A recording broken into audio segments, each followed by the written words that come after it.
नमस्कार दोस्तों, आपका स्वागत है मेरे यूट्यूब चैनल स्टडी जीके गुरुजी पर। दोस्तों, मेरा नाम है ईश्वर पुरोहित। तो दोस्तों, मैं उपस्थित हुआ हूँ आपके सामने हिंदू विवाह अधिनियम 1955 के एक नए टॉपिक के साथ। दोस्तों, हमारा आज का टॉपिक है वैध हिंदू विवाह की आवश्यक शर्तें। अर्थात दोस्तों, यदि दो हिंदुओं के बीच विवाह अनुष्ठापित किया जाना है तो उन्हें कुछ शर्तों को पूरा किया जाना आवश्यक है, तभी उन दोनों हिंदुओं के बीच में विवाह अनुष्ठापित किया जा सकता है। तो दोस्तों, ये जो शर्तें हैं ये धारा 5 में वर्णित की गई हैं। तो दोस्तों, हम इस पूरे टॉपिक को आसान भाषा में समझने वाले हैं। तो दोस्तों, आपका ज़्यादा समय न लेते हुए चलिए वीडियो की शुरुआत करते हैं। तो दोस्तों, हिंदू विवाह अधिनियम 1955 में वैध विवाह की 5 आवश्यक शर्तों को बताया गया है। तो दोस्तों, धारा 5 है और धारा 5 में 5 आवश्यक शर्तें हैं जिसके द्वारा दो हिंदुओं के बीच में विवाह अनुष्ठापित किया जा सकता है यदि इन शर्तों की पूर्ति की गई है तो दोस्तों, एक एक करके हम इन पांचों शर्तों को देख लेते हैं। इस वीडियो में मैंने उन टॉपिक्स को सरल भाषा में लिखा है। यदि दोस्तों आपको हिंदू विवाह अधिनियम 1955 के अनुसार पांचों शर्तों को देखना है या पढ़ना है तो मैं डिस्क्रिप्शन में इसकी लिंक दे दूंगा, जहां से जाकर आप हिंदू विवाह के लिए आवश्यक शर्तों को डिटेल में देख सकते हैं। प्रथम शर्त, पूर्व जीवित पति पत्नी। अर्थात दोस्तों, विवाह के समय दोनों पक्षकारों में से न तो वर की कोई जीवित पत्नी होनी चाहिए और न ही वधू की कोई जीवित पति होना चाहिए।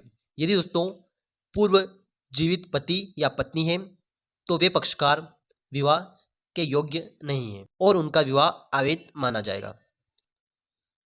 दूसरी शर्त है दोस्तों, विवाह के समय दोनों पक्षकारों में से कोई भी पक्षकार। दोस्तों, 3 शर्तों को यहाँ पर ध्यान में रखना आवश्यक है। प्रथम शर्त है चित्त विकृत के कारण सहमति देने में असमर्थ न हो।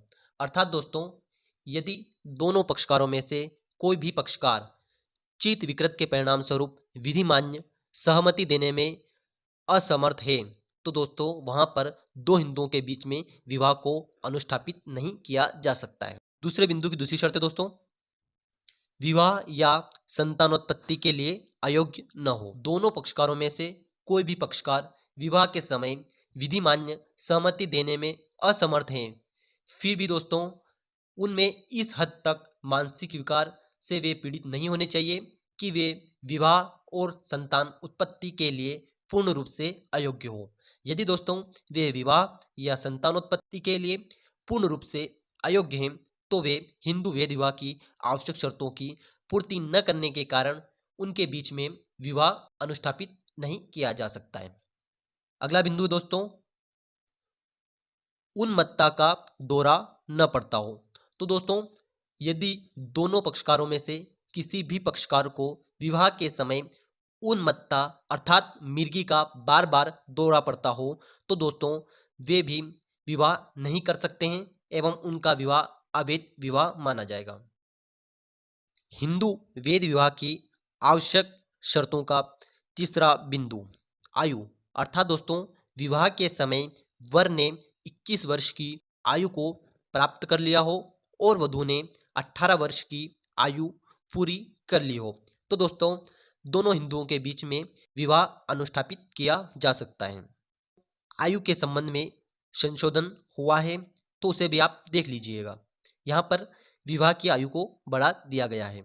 चौथा बिंदु है दोस्तों, प्रतिष्ठित नातेदारी में न हो।